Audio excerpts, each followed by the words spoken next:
The first time I saw my niece slip a cornbread muffin into her backpack, I didn't think much of it. But the second time, something in me went cold. That moment stays with me, the quiet kitchen hum, the sun fading through the blinds, and little 8-year-old Jordan standing there with both her shoulders tight, like she was waiting for a thunderstorm no one else could hear. She didn't know I was watching. I was wiping down the counter after dinner, Sunday chicken, collard greens, cornbread, and she thought I had stepped into the hallway to fold laundry. But I stood just far enough back to see her unzip her little purple backpack, look over her shoulder, and slip 2 pieces of cornbread inside like she'd practiced it before. Her movements were too clean, too routine, too silent. A child shouldn't know how to hide things that well. Not at 8. She zipped it up fast, tugged the backpack strap higher like she was securing a secret against her chest, then walked out with a look that didn't belong on a child that young, something close to urgency or fear.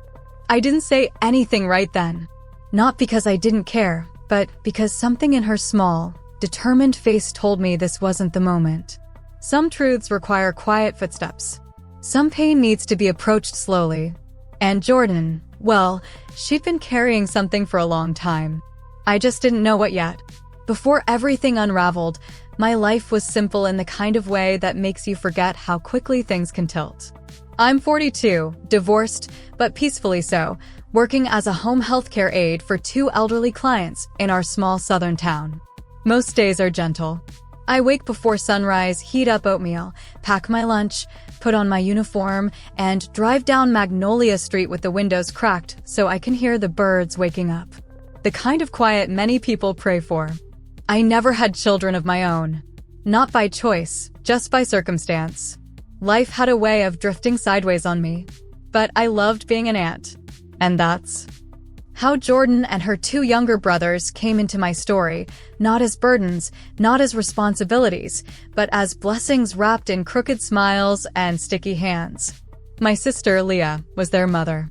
She was 2 years younger than me and used to be the kind of person who filled a room with her laughter, loud, bright, contagious. But life had tilted on her too. And not in the gentle way.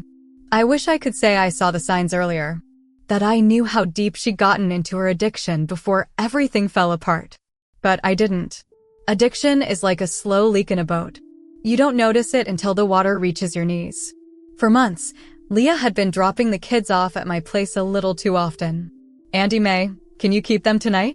I'm just tired. Auntie, can you pick them up from school? I got stuck at work.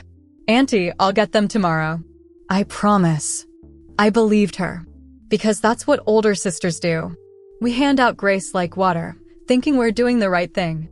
But you can love someone so much you don't notice the rope around their neck until it's already too tight. The night Jordan snuck that cornbread was supposed to be ordinary. A movie playing low on the TV. Her little brother's asleep on the living room rug, one clutching a toy fire truck, the other with a drool spot on his cheek.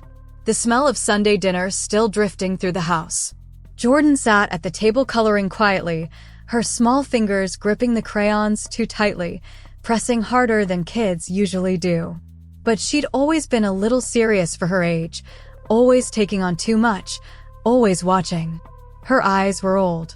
Not in age, but in the way they held worry. I remember I walked over and gently smoothed her braids, feeling the tension in her scalp. "You doing all right, baby?" I asked. She nodded, but didn't look up. Jordan was a child who spoke in small sentences. When her mother was sober, she blossomed. When her mother wasn't, the words dried up. I thought she was just tired. I didn't know yet that she'd been practicing how to lie with silence. After dinner, I washed dishes, humming an old hymn my grandmother used to sing, "Precious Lord, Take My Hand." The kind of song that feels like a warm blanket around your shoulders. Jordan's chair scraped softly across the floor. "Auntie, can I go pack my things for school?" It was a Sunday night. Her shoulders were tight. Her eyes were low. "Sure, baby," I said, still rinsing the plates. She walked down the hallway quiet, too quiet, and that's when the small hairs on the back of my neck stood up. You know that feeling? When something in the air changes, and you can't explain why. I dried my hands and followed her silently to the edge of the kitchen. Just in time to see that little backpack unzip. Just in time to see her slip the cornbread inside. Just in time to realize something heavy was happening right under my nose. My heart pricked with a worry I couldn't name yet. Not fear, but something close. Jordan came back into the kitchen with the backpack slung over her shoulder. "All done," she said softly. Her voice cracked. I dried my hands slowly, pretending not to have seen anything. "Okay, sweetheart," I said. "You get ready for bed. I'll tuck in your brothers." She nodded and walked away with that same quiet urgency. When she turned down the hallway, I noticed something. The backpack wasn't zipped all the way. A small piece of cornbread wrapper peeked out, catching the light. I stood there in the doorway, dish towel in my hands, heart beating a little too hard. A child doesn't hide food unless they're feeding someone who's hungry. And in that moment, as the house hummed around me, as the streetlights flickered on outside, as Jordan's small feet padded toward the guest room, I felt the first crack in the truth that would break open my whole family. I didn't sleep much that night. Not because anything dramatic happened afterward, but because something about Jordan's face kept replaying in my mind. That quick glance over her shoulder. The way her fingers trembled when she zipped the bag. The tightness in her little jaw. It wasn't mischief. It was fear. And fear in a child is never simple. The next morning, I made pancakes, the way the kids liked them, fluffy, with the butter melting down the sides. The boys were laughing at something on the TV, but Jordan sat quietly at the table, tapping her fingers on her backpack strap. She didn't take her eyes off it. Not once. "Jordan," I said gently, sliding a plate toward her. "Eat up, baby." She nodded, but only took one small bite. Her eyes stayed locked on that backpack like it held her heart inside. When it was time to leave for school, she hugged her brothers tighter than usual longer, too. Both boys giggled and wiggled out of her arms, but Jordan held on to them like she was scared they'd disappear. "Y'all be good," she whispered. Kids don't talk like that unless they've been raising themselves. Something was wrong. I felt it deep in my bones. But I didn't push. Not yet. Around noon, I got a call from the school. An automated message said Jordan had missed her morning reading session. Missed? Jordan? My Jordan, the child who color codes her crayons and cries if she's 5 minutes late to class? I called the school office. "Hi, this is Miss Elaine Barnes. I'm Jordan's aunt. I got a message that she missed her class." The secretary shuffled some papers. "Oh yes, sweet girl came late today. Only by a little. But she looked tired." "Tired how?" I asked. A pause. She just seemed worn out. Like she didn't get enough sleep. My chest tightened. Jordan always slept fine at my house. So why was she tired? Where had she been before school? Where had that leftover food gone? I thanked the secretary and hung up, that same uneasy feeling crawling up my spine. That afternoon, Leah called. Her voice was jittery, too fast, too bright. "Hey, sis. Listen, I think I'm gonna pick the kids up tonight." I froze. Leah hadn't picked them up in nearly a week. "You sure you're up to it?" I asked gently. She laughed, a strained, hollow sound. "I'm their mama, ain't I? I can handle one night." I closed my eyes. "What's going on, Leah?" She sighed hard. "Why you always gotta question me?" "I'm fine." But her voice said otherwise. It cracked at the edges. It shook on the vowels. "I'll drop them off after dinner," I said slowly, but no, she snapped suddenly. "Drop them off now." There it was. That tone. Sharp. Unbalanced. A storm brewing in her voice. I hated that tone. It reminded me of all the times she'd spiraled before.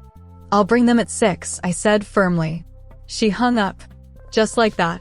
No goodbye. No thank you. Just silence. My hands trembled as I held the phone. Something wasn't right. When the kids got home from school, the boys ran in like usual, making airplane noises, tripping over their shoes, asking what was for dinner. Jordan moved slower. Like her feet were heavy.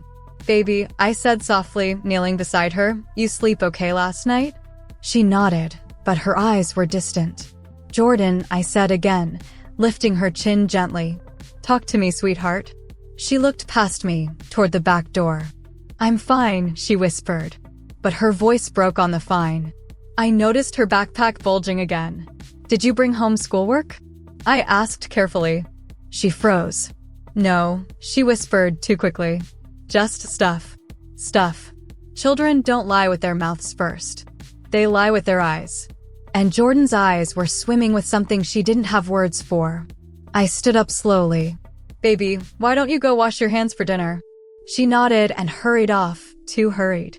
The moment she disappeared, I reached for her backpack. My hands hesitated. I didn't want to invade her privacy. But a child hiding food isn't privacy. It's survival. Still, I didn't open it. Not then. Instead, I followed a hunch. After dinner, Jordan asked. Her feet were already halfway out the door. I watched from the kitchen window. She walked to the small shed beside my garden, looked around nervously, then set her backpack down and unzipped it. Inside were leftover cornbread from last night, a small container of rice, 2 bananas, a water bottle.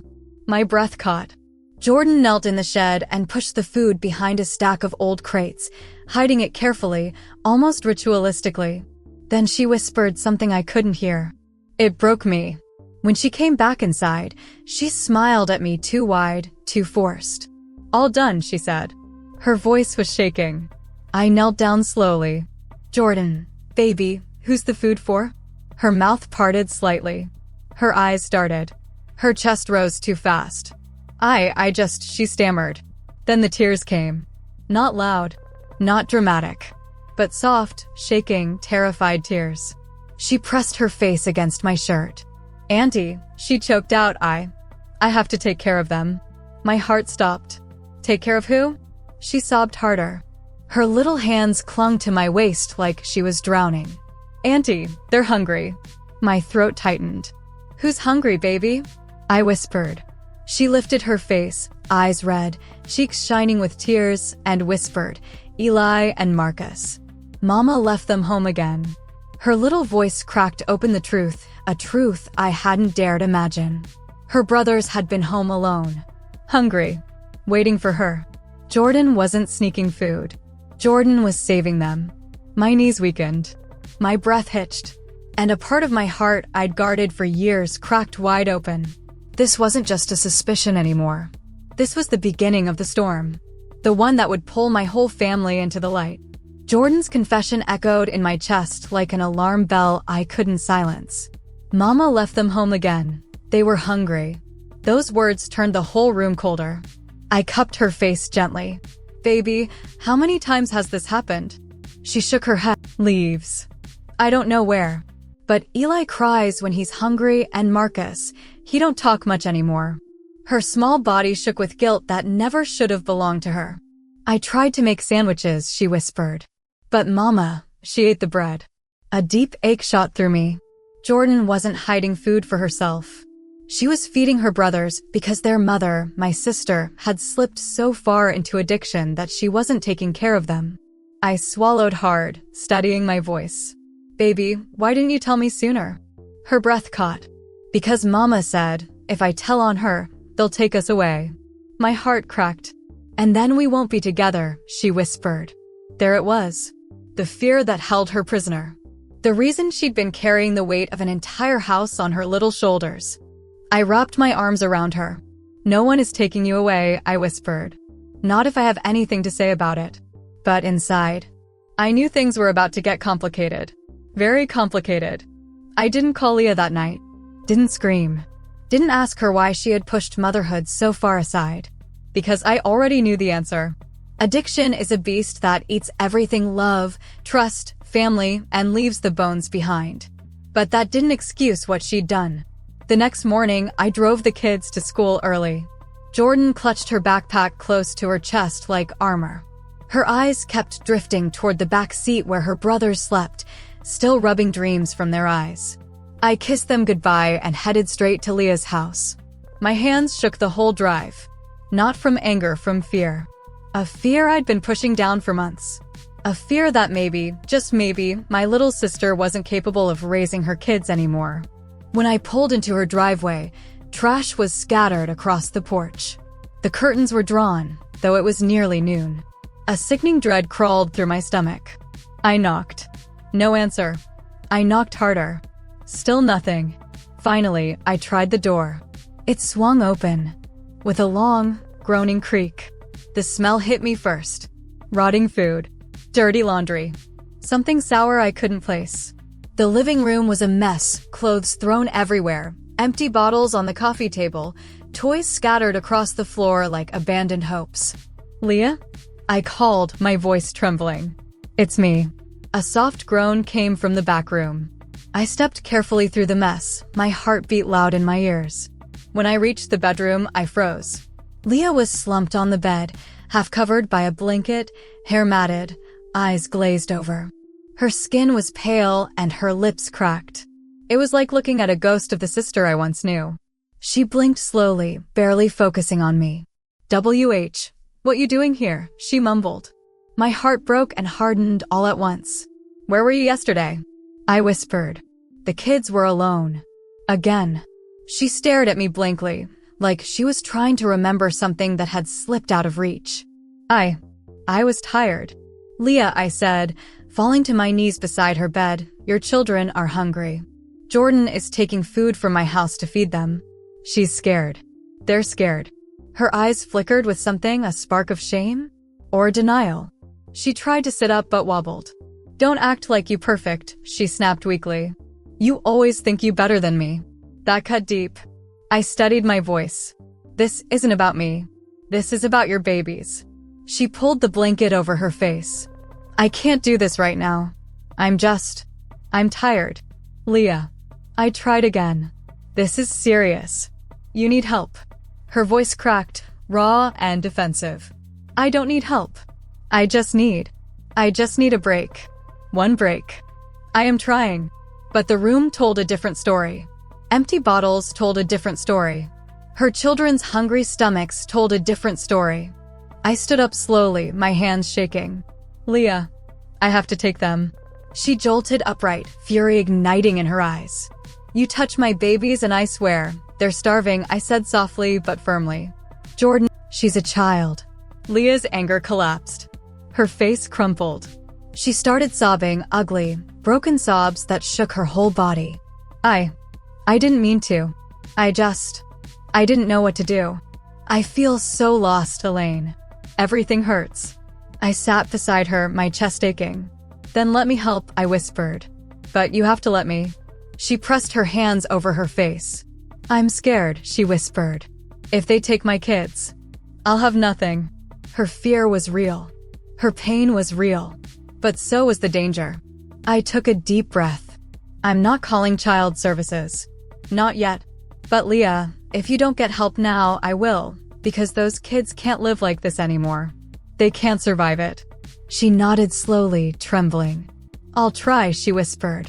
"Just don't give up on me." I squeezed her hand. "I won't. But you can't give up on them either." As I stood to leave, something caught my eye, a small framed picture on the dresser.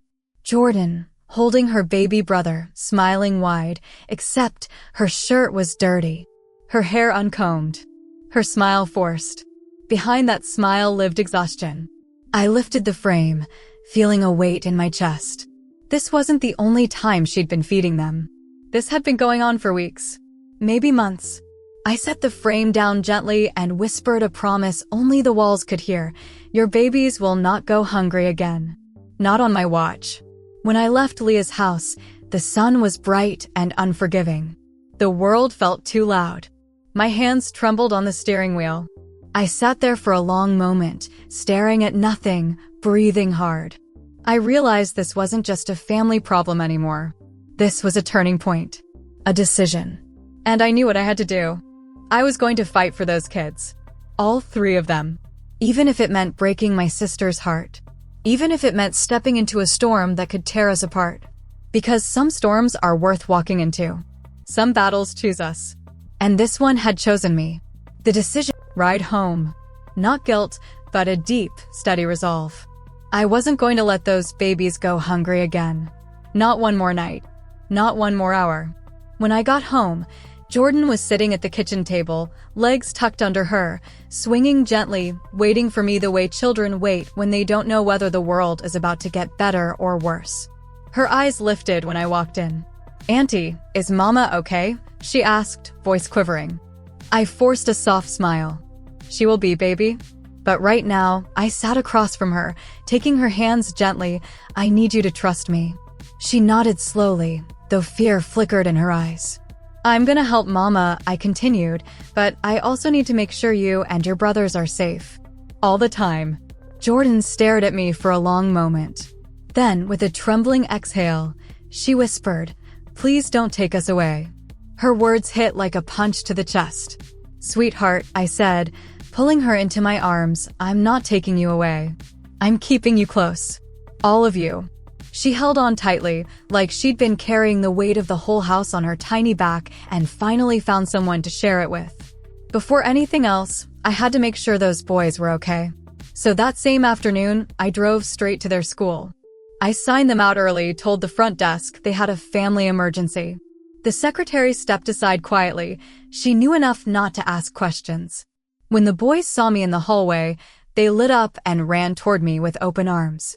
"Auntie, you picking us up today?" I forced a smile. "Yeah, baby. I'm picking you up for a little while." When we got to the car, I noticed their clothes wrinkled, slightly dirty, the faint smell of overnight sweat still clinging to them. Not neglected enough to catch a teacher's eye, but enough for a mother's sister to notice. "Y'all hungry?" I asked. Both boys nodded instantly, with that quick, desperate kind of nod only hungry kids do. "We'll eat once we get home," I said softly. Home. For now, that meant my home. That evening, I called my best friend, Marcia. She'd fostered kids before. She knew the system inside and out. The moment she heard the shake in my voice, she asked, "What happened?" I told her everything.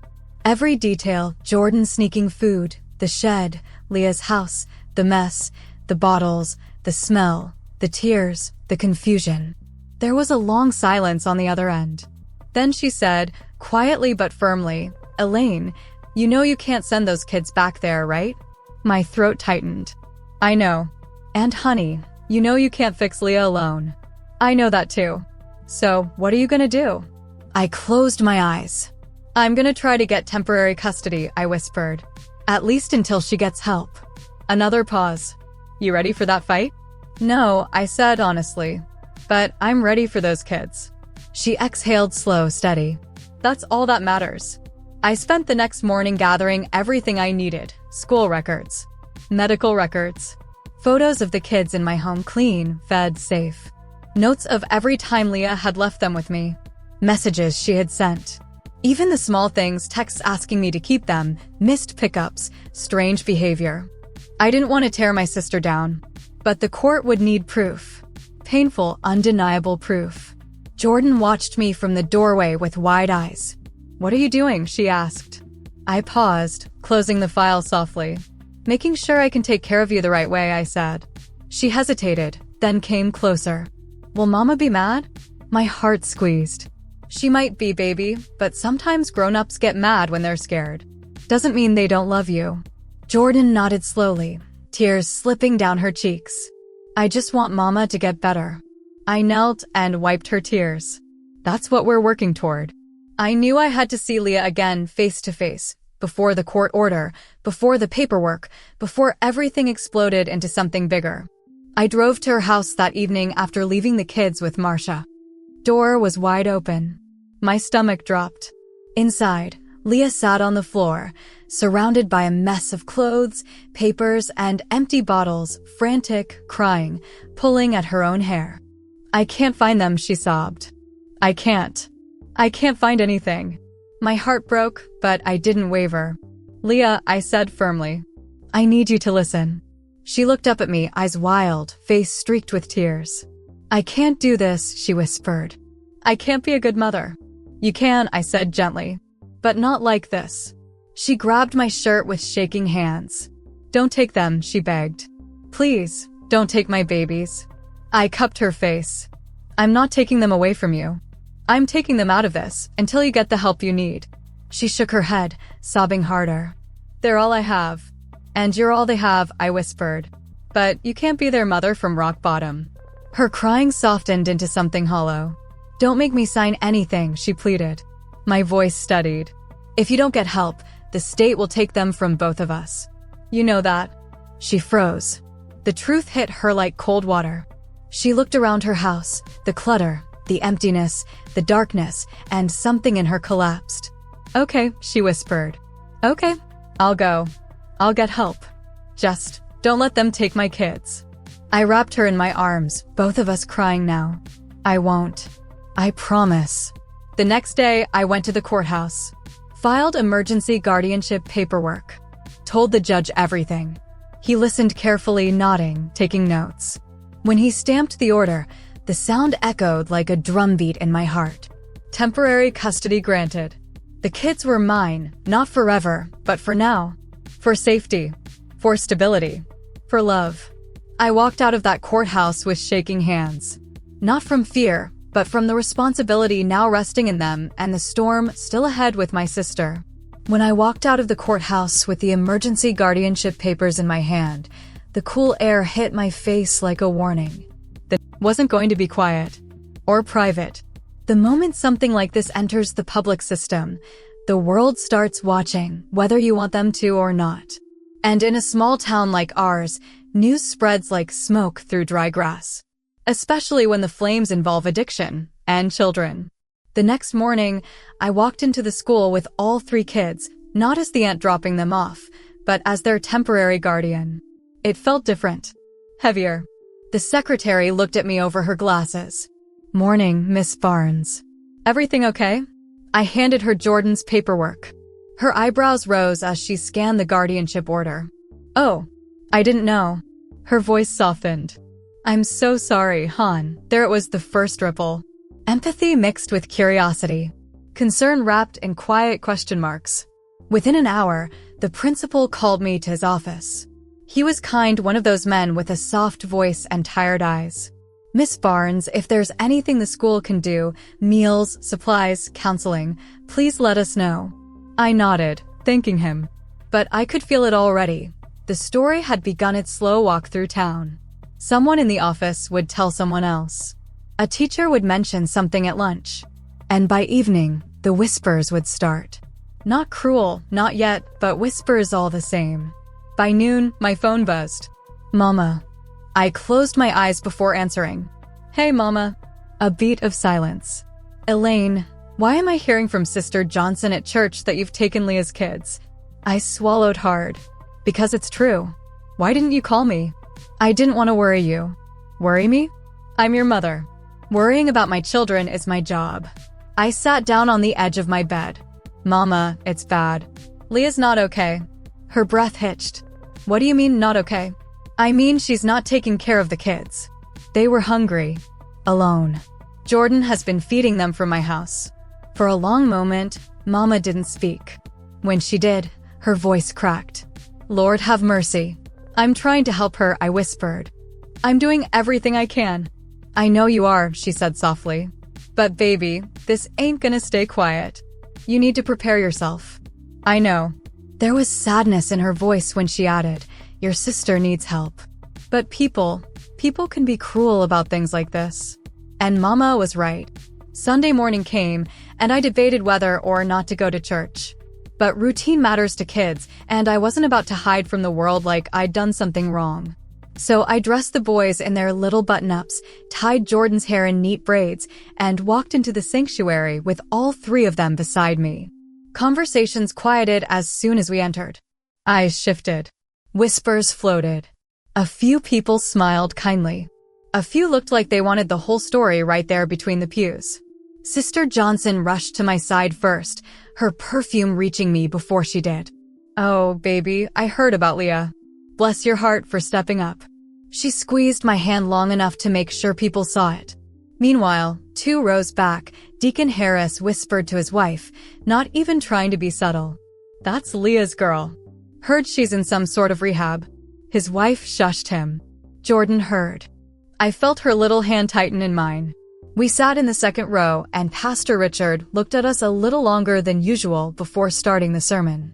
His message was about grace, about how families sometimes falter, about how love can still rise in broken places. I knew he preached it for us, and I appreciated it, but it didn't make the stares any softer. After service, as people gathered at the back doors, someone I didn't expect approached us. Leah.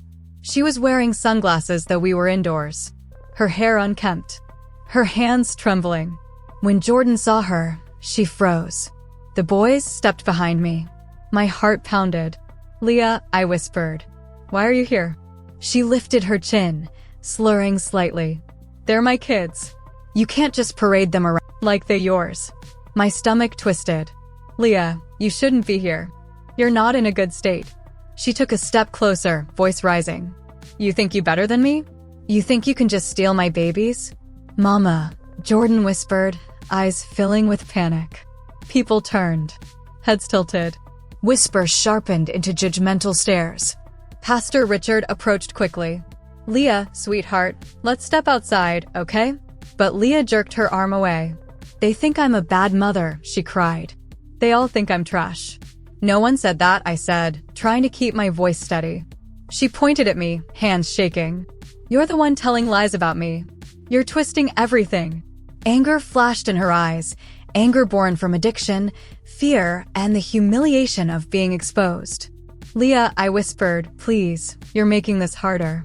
She stepped back, chest rising and falling fast. You took them, she sobbed. You took everything. Then she ran out the church doors. The room buzzed with shock and pity. Pastor Richard put a hand on my shoulder. You did the right thing, he whispered. But Jordan was crying softly. Her little brothers clung to my dress. And I felt the exact opposite of right. I felt torn in half. 2 days later, a social worker arrived at my doorstep. A young woman with clipped professionalism and tired eyes. Miss Barnes, she said, voice firm but not unkind, I need to conduct a home inspection and speak with the children. This was expected. But the timing, it stung.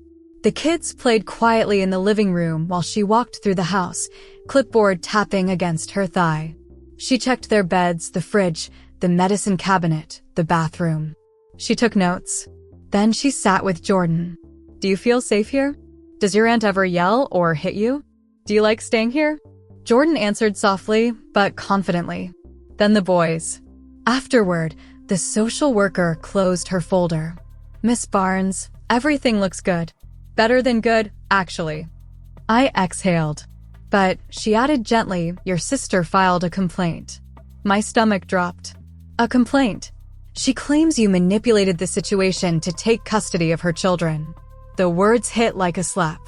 But based on what I'm seeing, the social worker continued, her claims aren't consistent with the evidence.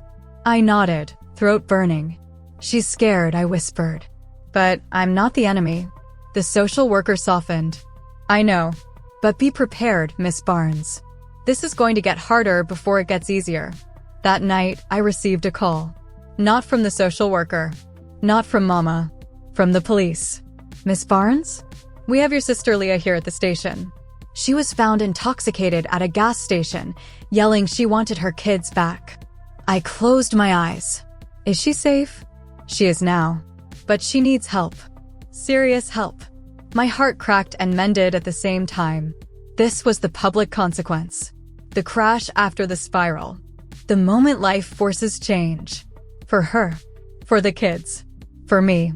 The night the police called me about Leah felt like the moment a storm finally breaks. Not the violent part, but the part afterward, when the sky is quiet again and the world smells like wet pavement and aching truth. I picked her up from the station. She looked small sitting on the bench, knees pulled close, hair messy, hands trembling from more than just cold. Shame, fear, exhaustion, all of it clung to her like a second skin. Her eyes lifted when she saw me. I'm sorry, she whispered, voice hoarse. I sat beside her. I didn't touch her yet. The pain between us needed quiet, not quick forgiveness. You scared me, I said softly. She nodded, tears gathering. I scared myself. For the first time, I saw her, not the addiction, not the anger, not the chaos, but my little sister. The one who used to follow me around the house with her baby dolls, asking me to braid their hair. The one who used to sneak into my bed during thunderstorms. The one who used to say, don't leave me behind. Elaine. Somewhere along the line, life left her behind. I exhaled and finally took her hand. "You're not alone," I whispered. "But you need real help. Not quick promises. Not tears in parking lots." Her lip trembled. "I know." The next morning, I made the call. Rehab. A long-term, structured facility the social worker recommended. Not the kind you check into for 3 days and walk out of still shaking with cravings, but the kind that holds you accountable for months. Leah resisted at first. Not screaming, not fighting, just fear. What if I fail? What if they judge me? What if the kids hate me for this? I hugged her tight. They won't. But they need you healed, not drowning. With one final trembling breath, she agreed. We packed her things in silence. She paused in the doorway, looking around her messy house like it was a battlefield she was leaving behind. Then she whispered, "Please don't let them forget me." I cupped her cheeks. "They won't. And neither will I." The kids asked where Mama was. Jordan's voice shook when she asked. The boys looked confused. I sat them on the couch, pulled them close, and said it simple and honest, the way children deserve. Mama is sick. Not the kind you can fix with medicine. The kind that needs time and help. She's going somewhere safe to get better. The boys nodded slowly. Jordan's eyes filled with tears. "She's not gone," she whispered. "No, baby. She's not gone." Jordan leaned into me, relief softening her face. She said she'd get better for us. "She will," I whispered back. "We're giving her the chance." The first week was hard. The second was easier. By the third, something settled in our home, a gentleness I didn't realize had been missing. Mornings became simple again, cereal bowls clinking, boys arguing over socks, Jordan humming while brushing her braids. Afternoon, the tightness in Jordan's shoulders slowly loosened. The boys started laughing more, real belly laughs, the kind that shake the room. Our home became theirs. Not in a way that replaced Leah, but in a way that gave them breathing room. Sometimes healing begins with safety. 3 weeks into Leah's treatment, we were allowed our first supervised visit. The kids were nervous, even Jordan, who held her bravery like a shield. When we walked into the center, I saw Leah sitting in a bright room with tall windows. She looked healthier, clearer eyes, cleaner hair, hands resting calmly in her lap. When she saw her children, she stood up slowly, like she was afraid to hope. "Mama," the boys cried, rushing into her arms. She knelt down, hugging them tightly, tears falling freely. Jordan hung back at first, unsure, scared. I nudged her gently. "Go on, baby." Jordan stepped forward. Leah opened her arms. "Oh, baby girl," Leah cried, pulling her close. "I'm so sorry." Jordan buried her face in her mother's shoulder and sobbed loud, shaking sobs she had held inside for too long. I turned away to give them privacy, but not before I saw it. A family breaking open so it could heal right. Over the next months, Leah worked hard. Not perfectly, relapse scares happened, hard conversations, days she wanted to quit, but she stayed. She went to therapy. She took responsibility. She learned to understand her triggers. She owned her mistakes. And slowly, the kids saw the mother they remembered start to return. Not the woman destroyed by addiction, but the woman rebuilt by courage. 6 months later, we returned to court. This was the day the judge would decide whether Leah was stable enough to regain custody, fully or partially. The courtroom smelled like old paper and cold air. The kids sat beside me, hands intertwined. Leah walked in looking stronger, healthier, still healing, but standing tall. The judge read through months of reports. Heavy checkmark stable housing. Heavy checkmark drug-free tests. Heavy checkmark consistent therapy. Heavy checkmark parenting classes. Heavy checkmark clean probation checks. Then he looked at me. "Miss Barnes, do you believe your sister is ready for shared custody?" Jordan squeezed my hand. I stood slowly. "Yes, Your Honor," I said, voice steady. "She's worked for this." "Really worked." The judge nodded. "Then this court grants shared custody, with primary care remaining temporarily with Miss Barnes, transitioning back to the mother over the next 90 days. Leah covered her mouth, sobbing softly. The kids ran to her. It wasn't a perfect ending, but it was a hopeful one. The kind healing stories are made of. That evening, we returned home, all of us. Leah stayed for dinner. I made pot roast and biscuits, something warm and grounding. The kids talked over each other, laughing, excited. Jordan kept glancing at her mother, a small smile tugging at her lips each time. And I watched them, this family that had cracked open, spilled apart, and slowly been pieced back together. When Leah helped Jordan wash dishes, she caught my eye. "Thank you," she mouthed silently. I nodded. No forgiveness speech. No dramatic apology. Just two sisters who found their way back to each other through love, pain, and a fight worth fighting. Some nights, after the kids fall asleep and the house settles into that soft, peaceful quiet, I sit at the kitchen table with a cup of tea and think about how close we came to losing everything. Not just the children.